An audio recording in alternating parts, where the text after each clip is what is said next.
tous, c'est 4e de couverture, la chronique qui donne la parole aux auteurs des Deux Sèvres.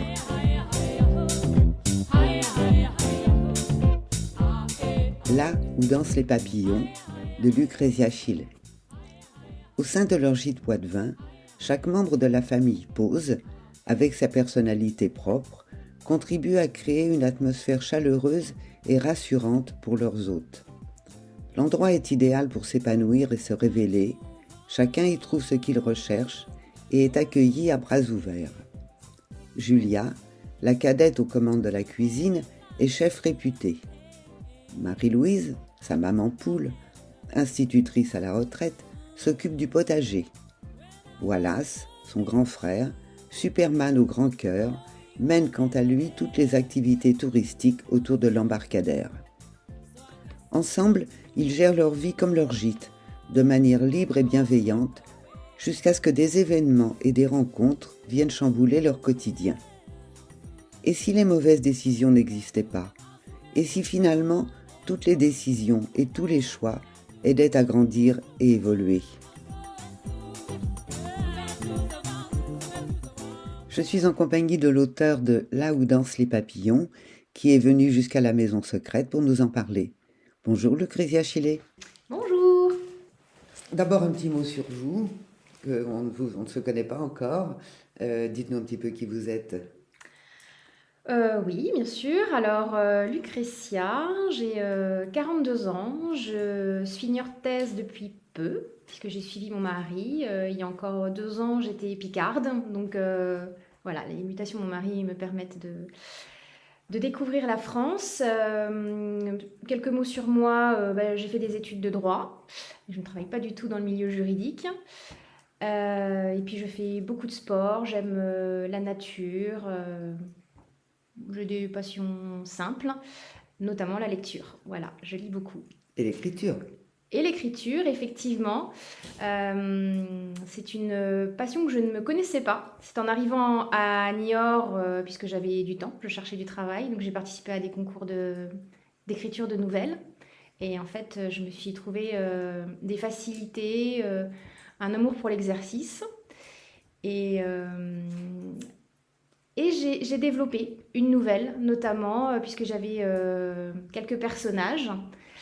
Et c'est ce qui m'a amené à écrire ce premier roman de 150 pages. C'est donc votre premier roman et vous avez choisi de raconter l'histoire d'une famille toute simple dans le Niortais. Pourquoi ce choix? Alors, je suis partie pour écrire ma nouvelle qui sert de point de départ d'une photo. C'était l'agglomération niortaise qui organisait le concours de nouvelles et c'était une photo d'une jeune fille de profil, habillée tout de noir, perdue, enfin, je l'ai imaginée perdue au milieu des champs. Et j'ai imaginé qu'elle était dans le marais poitevin. Donc à partir de cette image, j'ai créé toute une histoire. J'ai imaginé qu'elle rencontrait notamment une famille qui tenait un gîte, un embarcadère dans le marais poitevin. Donc, je ne suis pas allée chercher très loin mon histoire. Hein. et voilà pourquoi je raconte une histoire de famille qui tient un gîte, parce que c'est pas loin de là où j'habite. Et puis surtout, l'histoire reflète ce que j'aime, puisque j'ai tout de suite aimé la région dans laquelle je me suis installée. Alors parlons un petit peu de cette famille. Donc il y a la mère, le fils, la fille. Oui, bien sûr. Une maman ancienne institutrice, très gentille, très bienveillante. Sa fille, Julia, jeune, qui a fait sa crise d'adolescence, qui est partie se découvrir en Angleterre, qui est revenue plus sage, avec un diplôme de cuisinière. Et le fiston, Wallace. Donc ce petit trio vit ensemble, travaille ensemble, ils tiennent un gîte et un embarcadère, chacun a des missions propres. Julia la cuisine et Wallace la tenue de l'embarcadère notamment. Il est également menuisier. Donc voilà, tout le monde les connaît dans le village et on va les suivre pendant ces quelques pages que représente le roman. Alors des événements vont chambouler leur quotidien et tout cela va les conduire à faire des choix et à évoluer. Qu'est-ce qui va se passer? En fait, ces gens vivent en harmonie, ils accueillent le voyageur dans leur gîte, comme je le disais, avec bonne humeur, bienveillance. Ils sont là pour faire découvrir leur région. Donc, ils travaillent ensemble dans une bonne ambiance. Et ils vont accueillir une âme un peu perdue. C'est la jeune fille du début, celle de la photo, qui m'a inspiré la nouvelle. Elle, on va le découvrir, sort d'un deuil. Elle est vraiment perdue. Perdue, il n'y a pas d'autre mot que ça. Donc elle est encore sous le choc d'avoir perdu son père. Elle prend un taxi qui va l'amener jusqu'à Niort. Voilà. Elle ne connaît rien à cette ville et elle va tomber sur cette famille qui va lui faire découvrir cette région. Donc elle va aider la famille et dans la cuisine et sur les canaux, puisqu'on va découvrir que c'est un sport quasiment de la région, que c'est Gabarde, avec cette pigouille qui sert à pousser les bateaux. Donc elle va être formée et elle va découvrir comme ça l'histoire de la région, les légendes, et elle va se prendre d'affection, elle va se reconstruire en fait. Donc cette famille d'accueil va devenir un peu son pilier. Et voilà, va surtout l'aider à se reconstruire et à vivre, à surmonter son deuil. On dit qu'un premier roman est souvent un roman autobiographique. Qu'y a-t-il de vous dans ce roman? Alors oui, il y a beaucoup de moi, c'est vrai, parce que chaque personnage a un de mes traits de personnalité, mais que j'ai développé au centuple. Par exemple, Julia l'ado rebelle, c'est moi à un moment de ma vie, voilà. La petite maman aussi, Marie-Louise, qui est bienveillante et qui cherche à aider, c'est aussi moi, voilà, un trait de personnalité que j'ai développé.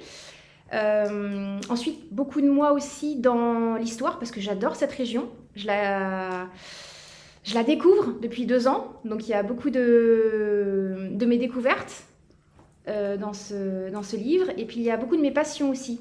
Le théâtre, j'ai pratiqué le théâtre pendant 7 ans, au conservatoire, mais aussi dans des associations. Donc ça revient un petit peu dans le livre. Je parle également de la course à pied, puisque je fais beaucoup de courses et que c'est mon sport un peu de prédilection. Donc voilà, plein de petites choses, je dirais non, beaucoup de choses de moi finalement dans ce livre. Donc oui, il est sûrement autobiographique, même si voilà, je tiens pas de gîte ni d'embarcadère, mais oui, il y a beaucoup de moi, c'est sûr. Qu'est-ce qu'on peut retrouver de vos références littéraires? Quelles sont-elles? Quels sont les auteurs qui vous ont inspiré, qui vous inspirent en général? Alors j'adore Amélie Nothomb, parce qu'elle a un univers avec lequel j'accroche. Alors des fois c'est des histoires à dormir debout, d'autres un peu plus réalistes. Voilà, ça, c'est vraiment un auteur pour moi fétiche. Il y a une période où j'aimais bien les romans un peu positifs, un peu feel good. C'est d'ailleurs dans cet esprit-là que j'ai écrit le roman, c'est-à-dire on le lit, on a la banane, on est heureux, c'est des bons sentiments. J'ai écrit dans ce livre des choses que j'aimerais lire en fait, des références culturelles. Dans le premier chapitre, par exemple, il y a une référence à Giacometti. Oui, parce que je suis aussi fan d'art. Donc voilà, j'écris un livre que j'aimerais lire avec des références culturelles et j'avais pas d'auteur en tête, mais en tout cas j'ai gardé à l'esprit cette chose-là qui est de dire le lecteur doit prendre plaisir à lire mon livre. Je veux pas être saoulante. Voilà, je me mettais à la place du lecteur, je veux être surprise et voilà, que ça génère chez moi des ondes positives. Est-ce que vous avez un deuxième roman en préparation ou une suite? Alors, je continue à écrire des nouvelles, mais je n'ai pas dans ces nouvelles ce que j'ai détecté dans la première nouvelle qui a donné lieu au roman, c'est-à-dire des personnages qui pourraient tout de suite donner lieu à une histoire. Donc, j'ai pas encore ma base pour un deuxième roman, mais c'est vrai que on m'encourage à écrire un deuxième roman, donc c'est plutôt positif. Mais j'ai pas encore la trame. C'est bien, bon, on va l'attendre alors. Comment peut-on se procurer votre livre? On le trouve facilement? Alors oui, on le trouve facilement sur la plateforme Librinova en tapant mon nom, donc Chile Lucretia, là où dansent les papillons. Il est disponible aussi sur toutes les plateformes numériques, donc Kindle, ce genre de choses. Donc il est plus facilement accessible en version numérique.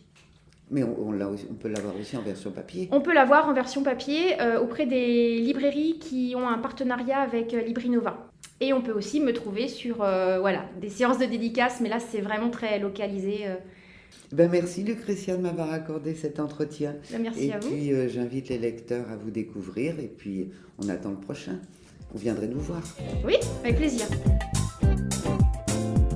C'était 4e de couverture, Dany Leduc. Je recevais Lucrezia Shelley pour son roman Là où dansent les papillons.